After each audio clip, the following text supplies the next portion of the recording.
Olá, pessoal! Então, hoje nós vamos começar nossa quarta aula de biologia, tá certo? Para quem acabou de chegar agora, seja muito bem-vindo, né? Hoje nós vamos finalizar o nosso bloco de bioquímica, tá bom? Mas antes eu vou dar algumas orientações para vocês para facilitar os estudos. Eu vou mandar essa aula também em PDF lá no Classroom. Então, eu aconselho que vocês abram esse arquivo, né? Copiem no caderno de vocês e depois sigam a aula já com as suas anotações. Então, o que eu for acrescentar a mais, falando, vocês só vão anotando no cantinho, tá bom? Nossa aula vai ter alguns momentos, essa não, mas em outras anteriores que vocês, quando vocês pegarem para ver, tem algumas observações.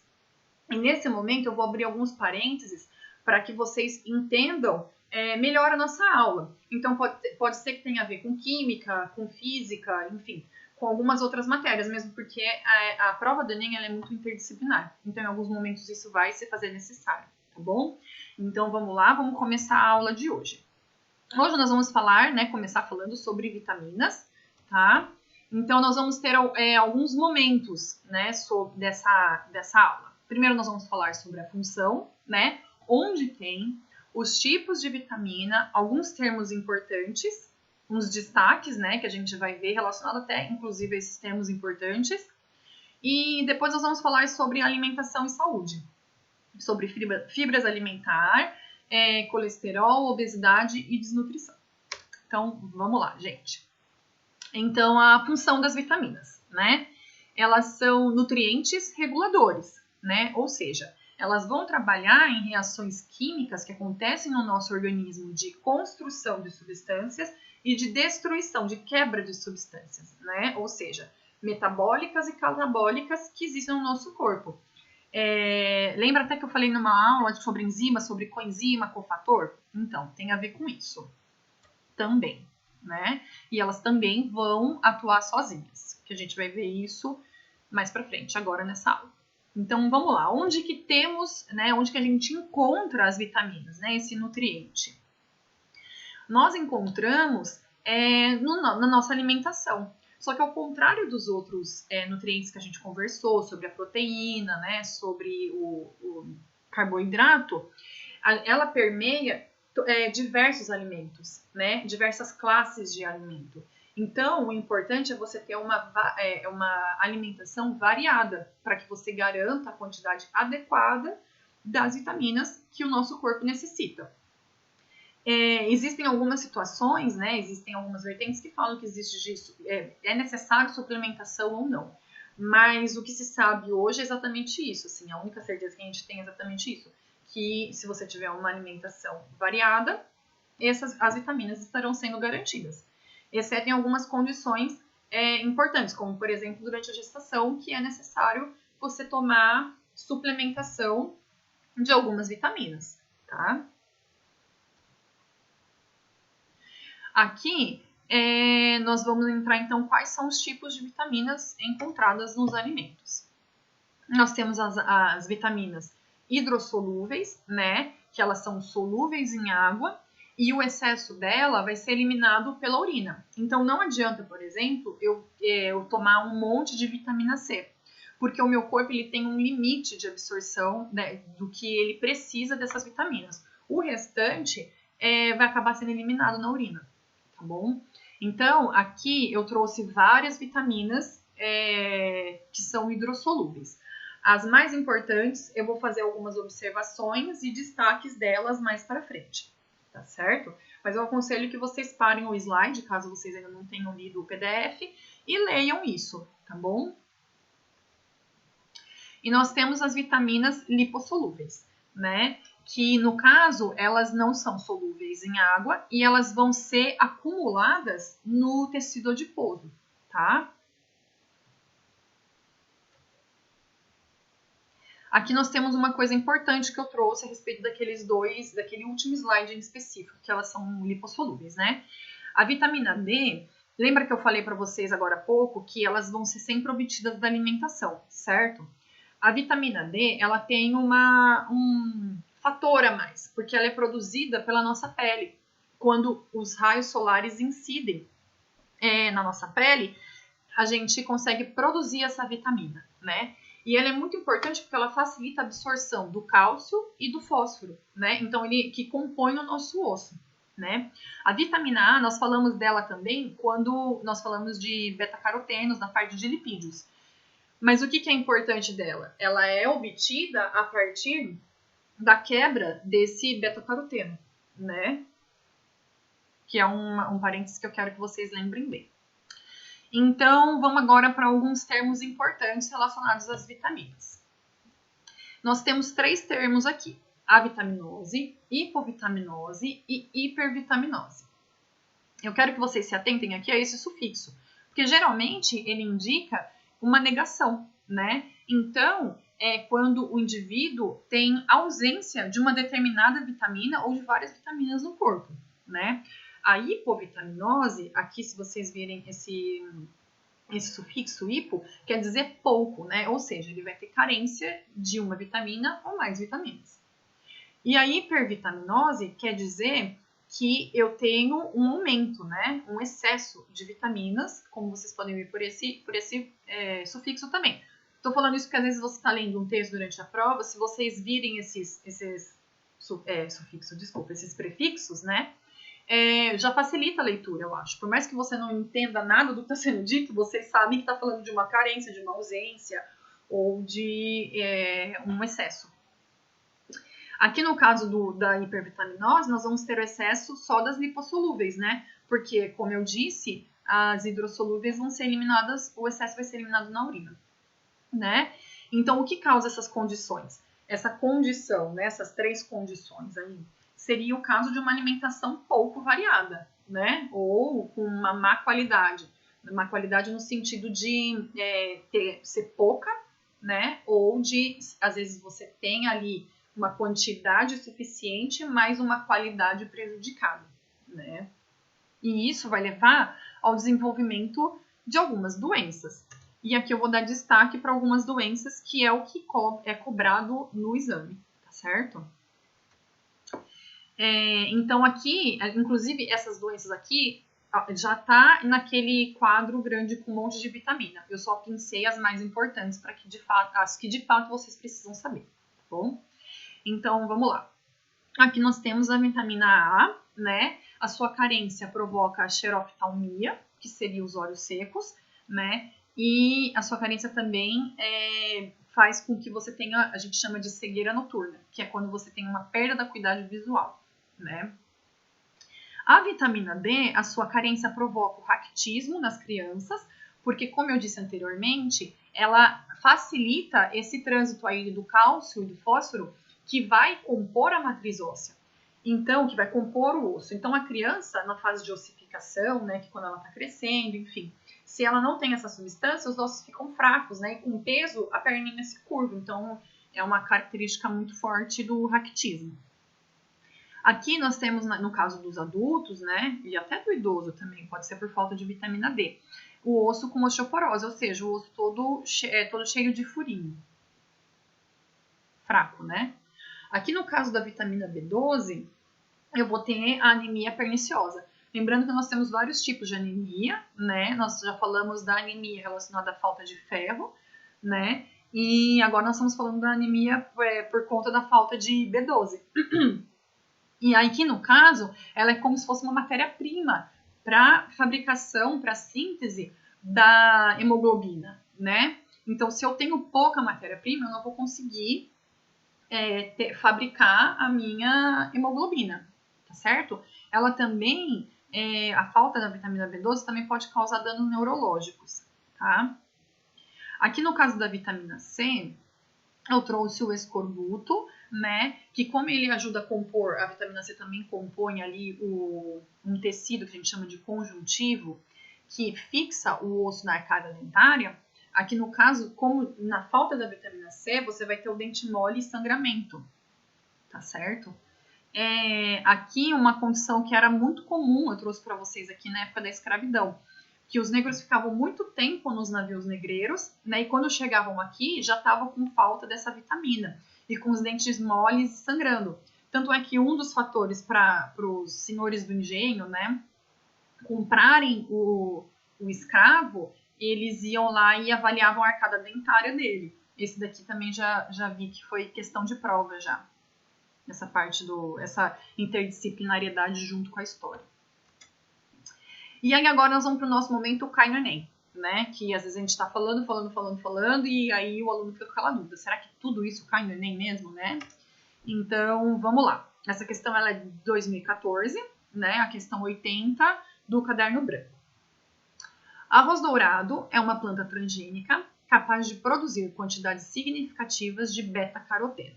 Só um parênteses aqui. Eu aconselho que vocês pausem o vídeo nesse momento, leiam sozinho, resolvam e depois a gente resolve junto. Que é ausente na variedade branca. A presença dessa substância torna os grãos amarelados, o que justifica o seu nome. Aqui nós temos um termo, por exemplo, que é o transgênico. Nós vamos ver isso daí um pouco mais para frente quando a gente entrar em genética. Mas vocês percebam que com o que vocês têm em mãos, com as aulas que a gente teve, é completamente possível a gente conseguir entender o que está sendo dito nesse texto, né? Nós temos aqui que torna os grãos amarelados. Na aula anterior nós falamos que os beta-carotenos são pigmentos amarelados. Então até aqui nós estamos tranquilos, né? A ingestão dessa variedade geneticamente modificada, ou seja, de transgênicos, está relacionado à redução da incidência de fragilidade óssea, né? Fraqueza muscular, problema de visão, alteração da tireoide e sangramento gengival. Vamos lá. Aqui a fragilidade óssea seria no caso, por exemplo, da vitamina D, né? Da ausência de vitamina D.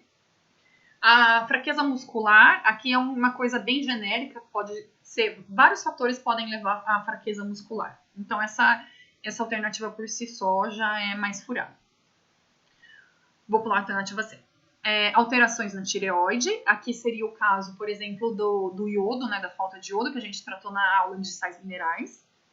E o sangramento de gengiva foi o que a gente acabou de falar da falta de vitamina C. Então, aqui, como a gente acabou de dizer, no caso, o problemas de visão. Agora nós vamos entrar num segundo momento da nossa aula, que é referente à alimentação e saúde, que eu acho que é uma parte bem legal, porque tem tudo a ver com o nosso dia a dia. Vamos começar, então, falando das fibras alimentares. Onde que a gente encontra essas fibras? Ela vai fazer parte no alimento, seja nos grãos, seja na alface, né, nos vegetais, nas folhas que a gente come, na fruta, da parte do alimento que o nosso organismo não consegue quebrar durante o processo de digestão e ser aproveitado na forma de nutriente, tá? Então, aqui, a fibra alimentar são polissacarídeos, porque o que é um polissacarídeo? Como a gente já disse na aula lá de carboidratos, né, é o que vai compor a parede celular do vegetal, né, da célula vegetal. Então, ela não vai ser transformada aqui, né, que não são digeríveis no trato intestinal, como eu acabei de dizer, né, forma principalmente pela parede celular dos vegetais, como a gente também já disse. Então, se eu não consigo transformar essa parte do meu vegetal em nutriente para ser absorvido, por que ela é importante, né? Nós temos aqui dois tipos de fibra alimentar, que são as insolúveis e as solúveis. E elas vão servir uma mais para uma coisa, outra mais para outra. Mas isso não é necessário entrar nesse detalhe para o exame. O que vocês precisam saber de fato é que elas vão agir como se elas retêm água, né, da nossa alimentação. E ao reter água, elas tornam as fezes mais macias e facilita o trânsito intestinal, ou seja, o cocô, as fezes, né, passar pelo intestino. E ela evita, assim, a constipação. O que é constipação? É o meu intestino preso. E, ao mesmo tempo, né, elas funcionam como vassouras, elas varrem os restos alimentares e o excesso de gordura. Porque, por conta da conformação da cadeia delas, né, da constituição química delas, elas atraem as moléculas de gordura. E isso evita com que esse excesso de gordura da minha alimentação seja absorvido. E elas auxiliam também na perda de peso, porque elas vão ter um esvaziamento gástrico, ou seja, um esvaziamento no estômago mais lento. Então, eu vou ter uma sensação de saciedade, eu vou me sentir satisfeito muito mais rápido se eu tiver as fibras alimentares ali presentes na minha alimentação. Aí agora nós vamos para o colesterol, né? Que a gente fala que existe um colesterol bom, um colesterol ruim, então vamos entender um pouquinho disso. Então aqui nós temos o LDL e o HDL. O que essa sigla quer dizer? É a inicial de um nome que é em inglês, né? Não precisa decorar o nome em inglês, eu só trouxe aqui para vocês conseguirem entender de fato o termo, né? Então o LDL seria uma lipoproteína de baixa densidade, tá certo? Tá tudo embaralhado porque o inglês é tudo embaralhado. Aí no caso aqui, o LDL, ele carrega o colesterol do fígado para as células, tá? Vocês lembram que o fígado ele também sintetiza colesterol, né? E aqui o HDL, ele carrega, que seria uma lipoproteína de alta densidade. Ele carrega o colesterol em excesso dos vasos para o fígado, onde é degradado formando sais biliares, por exemplo. Então aqui, se vocês perceberem, lembram que o colesterol ele vai compor a nossa célula, certo? Então ele é importante. Então o papel do LDL não é um papel ruim, é um papel bom, porque eu preciso desse material, né, dessa substância, desse nutriente para compor o meu corpo, né? Como já foi discutido anteriormente. Mas então, quando que ele se torna ruim? Onde que esse problema acontece, né? O problema acontece quando eu tenho um excesso de LDL, sem aproveitamento pelas células. Então, meu LDL está levando o colesterol, levando, aí as minhas células todas já aproveitaram, tá tudo formadinho. Mas ele continua levando, porque eu ingeri colesterol, eu ingeri excesso de colesterol, né? Excesso de gordura. Então, o que acontece? Ao invés da minha célula captar esse colesterol, ele vai começar a deixar ali no meu vaso. E aí, o que vai acontecer? Pode acontecer um entupimento, né, causando o AVC, que é o acidente vascular cerebral, nesse caso específico seria o isquêmico, e o infarto agudo do miocárdio, que como vocês podem ver aqui por essa imagem, ó, o meu vaso aqui seria um vaso, né, no caso, eu vou falar do caso do infarto, das coronárias, que são as arteríolas, as artérias que irrigam o meu coração, elas vão ficar aqui cheias de gordura, né? E aí você vê aqui um estreitamento da luz do vaso que a gente fala, né? E aí, no caso, quando isso daqui de fato se fecha, o meu tecido não vai ser vascularizado. E ao não ser, não vai ser irrigado de sangue. E ao não ser irrigado de sangue, ele não vai ter oxigênio e eu vou ter aí uma necrose, né? Enfim, um dano tecidual. O que se caracteriza pelo infarto agudo do miocárdio. Então, aqui, eu trouxe para vocês o que faz aumentar, então, o LDL, né? Um dos motivos desse aumento de colesterol é o consumo excessivo de gorduras saturadas e gorduras trans, presente em alimentos de origem animal e ultraprocessados, né? Que seriam os biscoitos, a salsicha, o salame, o presunto, a margarina, né, também, os salgadinhos de pacote, os bolos prontos, ou seja, as preparações prontas, os sorvetes, né, e as comidas congeladas, porque eles são utilizados também como conservante, como realçador de sabor, né? Um ponto importante é que a hereditariedade também é um fator para o colesterol alto. Então, existem pessoas que mesmo tendo uma alimentação saudável, conseguem ter esse colesterol alto por conta de fatores genéticos, né? O tratamento para isso, então, seria a educação alimentar, reeducação alimentar, né? Exercício físico e, no caso de medicamentos também. Tudo isso sob prescrição médica e orientação médica. Aqui nós vamos entrar, então, no caso da obesidade. Aqui eu trouxe, então, uma definição, né? Que, na verdade, ela é considerada como uma doença crônica caracterizada pelo excesso de gordura corporal, ou seja, o excesso do meu tecido adiposo, que causa prejuízo ao indivíduo, à saúde do indivíduo, né? Porque ao você ter obesidade, né, a obesidade instalada, ela vai ser fator de risco para o desenvolvimento de outras doenças, Então, ela pode levar ao desenvolvimento de outras doenças, né? Inclusive, eu posso ter danos até de movimentação, né? Não sei se vocês chegaram a ver já em obesidade mórbida, que a pessoa fica na cama, né? Não consegue nem se levantar. Então, a obesidade pode coincidir, né, com um aumento do peso, mas nem todo aumento de peso está relacionado à obesidade. Então, eu posso ter um atleta, por exemplo, com 120 quilos, mas que não é de tecido adiposo, é de massa muscular. Então, essa pessoa não é considerada obesa. Então, não é só o peso que indica se uma pessoa é ou não gorda. A gente tem que ver também a porcentagem de gordura que essa pessoa tem. Então, uma das formas aqui que eu trouxe para vocês de diagnosticar a obesidade e de classificá-la, né, é o cálculo do índice de massa corporal, o IMC. Por que eu trouxe isso? Porque eu já vi isso sendo cobrado na prova de matemática. Mas não precisa ficar assustado nem decorar essa fórmula. Porque no texto eles vão fornecer a fórmula e vão fornecer a unidade que vocês têm que usar. Se é quilograma, se é em grama, se é em metros, se é em centímetros, tá bom? O que eu trouxe aqui é para vocês olharem e o dia, se cair de novo na prova, já caiu várias vezes, vocês não se assustarem, vocês só substituem aqui os dados que forem dados no texto e calculam, tá bom? E aqui eu trouxe também a tabela, né, com a classificação, porque também às vezes eles podem fazer assim, calcule o peso e aí nas alternativas tá lá, se é obesidade grau 1, grau 2, você precisa, enfim, já vi esse tipo de questão também, tá bom? Só para vocês se familiarizarem com esse material, não precisa decorar.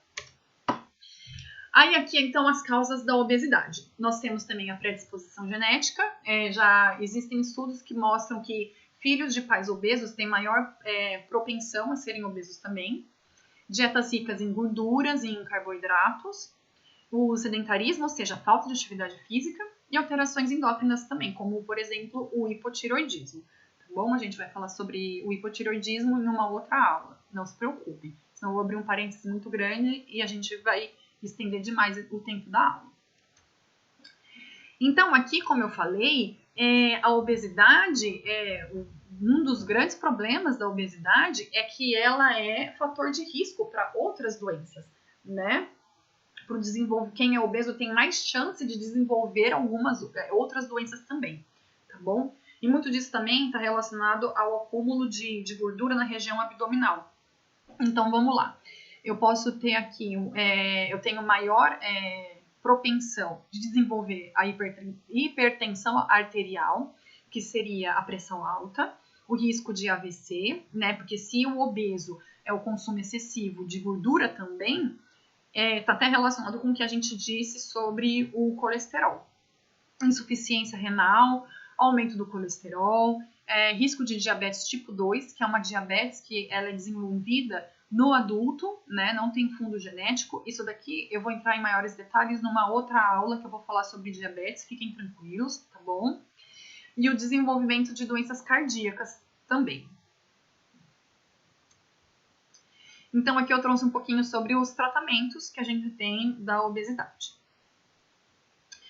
Aqui o que é importante é que hoje o que é considerado um tratamento para a obesidade não é você alcançar um peso ideal, mas sim um peso saudável.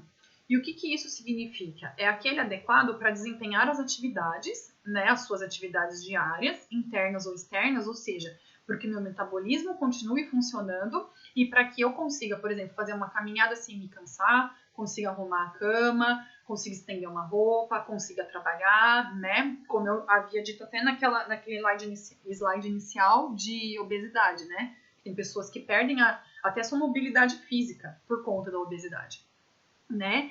Então seria um peso nem para mais nem para menos, mas sim um peso saudável, né? Então o que seria esse peso saudável, né? Seria um peso onde as complicações, inclusive associadas à obesidade, são nulas ou mínimas, que são aquelas lá da diabetes, da hipertensão, do AVC, tá bom? Então o ideal seria uma reeducação alimentar, né, combinado com atividade física. O que seria isso? Não obrigatoriamente ir numa academia, né? mas sim você conseguir ter uma vida menos sedentária, né, com mais atividades físicas, ou seja, de subir escadas, descer um ponto de ônibus antes do trabalho, quando for para o trabalho, por exemplo, né, usar menos o carro, se tiver carro, ir na padaria a pé, por exemplo, moderar a quantidade de açúcar, de sal, de frituras e dos alimentos ultraprocessados. E aqui eu trouxe para vocês tomarem cuidado, né, porque não existe uma fórmula mágica. Então, essas dietas da moda, elas são super perigosas, porque o corpo, ele entra num ciclo de perda e ganho de peso. Ele não consegue manter um peso saudável, né? O que, inclusive, é ruim para a própria autoestima. Então, e além de tudo, elas visam seguir um padrão de beleza que, segundo uma magreza, né? E não uma saúde, né? O que não significa ter saúde. E essas dietas, elas costumam ser restritivas. Então, por exemplo, ela tira todo o carboidrato e você só se alimenta de proteína. Mas como a gente já viu em aulas anteriores, o carboidrato é importante, né? Ele compõe o nosso corpo, compõe as nossas células. Então, esse tipo de dieta, ela pode causar um desequilíbrio nutricional, na verdade, né? E além de tudo, tem muitas dietas que elas fazem uso de chás e alimentos que você perde muita água pela urina. Então, você pode ter uma desidratação, você pode ter um desmaio por conta de falta de nutrientes, por exemplo, de carboidrato, e você pode ter doenças cardíacas, porque muitos desses chás, eles aceleram o metabolismo, e você pode ter um ataque cardíaco, ou seja, um aumento na sua frequência cardíaca, a ponto de você ter que ir para o hospital, né? E aí aqui eu trouxe para vocês para a gente pensar junto sobre a obesidade e a desnutrição. Então, em primeiro lugar, o que seria a desnutrição, né? É uma condição clínica decorrente de uma deficiência ou excesso, né? Então, ou eu tenho pouco de um nutriente e muito de outro, né? Isso de uma forma relativa ou absoluta de um ou mais nutrientes, né? Então, ele diz respeito, em outras palavras, de uma forma mais simples, a quantidade ou a qualidade insuficiente do que eu como. Ou seja, uma pessoa pode ser desnutrida se ela ingere uma quantidade inferior da necessária. Mas ela também pode ser desnutrida se ela tem uma quantidade adequada, mas uma qualidade ruim. Então, aqui nesse slide anterior, eu trouxe como aqui para a gente pensar, né? Será que a obesidade ela está em lado oposto da desnutrição? Né? Ela está no lado oposto dessa gangorra? Né? De tudo que a gente viu, na verdade, não tá. Porque eu posso ter, sim, um obeso, né? Se a obesidade é fruto de uma ingestão excessiva de carboidratos e gordura, então eu tenho uma qualidade insuficiente dessa alimentação. Então, sim, o obeso pode ser uma pessoa desnutrida, né? E nós temos também aqui outras causas, que seria verminoses, como vocês viram em outras aulas com a Micaele, né? Quem não viu, resgata essa aula, que você vai ter lá um parasita no seu intestino e que vai se alimentar dos nutrientes da sua digestão. E não vai sobrar praticamente nada para você. Você vai acabar ficando desnutrido, né? Você não, o indivíduo. Estou generalizando. No caso de câncer, né, de anorexia, que também é uma doença, né, um distúrbio alimentar, que a pessoa não consegue se alimentar mais, né? Alergias ou intolerâncias alimentares, ou seja, a pessoa não pode comer aquilo porque dá uma irritação intestinal e enfim, não consegue absorver, né, ou fazer a digestão desses nutrientes também, né, tem algumas condições que você não consegue mais absorver e aí você precisa ou de uma suplementação, enfim, aí já é uma outra condição que necessita de um acompanhamento médico, tá certo? E aqui nós vamos para o nosso segundo momento, o Cai no Enem. Pausem o vídeo, tá bom? E depois voltem aqui comigo. Aqui nós temos um quadrinho, o que é muito característico do Enem. Então, quando eu olho para um quadrinho, eu tenho que ficar muito atento, tanto aos elementos visuais, né? O que envolve aqui, no caso, o que realmente, né, o personagem fala, mas principalmente o que a figura dele me traz. Então, vamos lá. Puxa, como estou fora de forma. Só há uma coisa a fazer. Se não pode perder as banhas, amarre-as. Então, aqui nós temos aqui o termo banha, né, simbolizando o tecido adiposo, né, a gordura. e aqui uma circunferência abdominal mais proeminente, assim, né? Grande. Então, vamos lá. O que de fato o exercício quer de mim? A condição física apresentada pelo personagem, ou seja, obesidade, da tirinha é um fator de risco que pode desencadear doenças como anemia, beriberi, diabetes, escorbuto ou fenilcetonúria. Aqui na letra A, anemia, nós poderíamos, se fosse o caso de uma carência de ferro, por exemplo, ou de vitamina B12, nós poderíamos ter um tipo de anemia. O beriberi é falta de uma vitamina do complexo B, né? É a vitamina B1. Não é o caso também. Também não precisa guardar, porque eu nunca vi ser cobrado o beriberi em específico. Acredito que se for cobrado, vai dar um texto antes, para vocês conseguirem chegar na alternativa. Aqui no caso diabetes, eu vou pular, né? O escorbuto, que é a falta de vitamina C, e a fenilcetonúria, que no caso é uma doença de fundo genético. Então, eu não vou entrar nessa questão agora, só quando a gente estiver na aula de genética. Então, aqui no caso, seria, como a gente já viu na aula, a letra C, né? Fator de risco para diabetes. Bom, gente, por hoje é só, tá? Espero que vocês tenham gostado dessa aula. Se houver dúvidas, entrem em contato. E bons estudos e até a próxima, daqui 15 dias.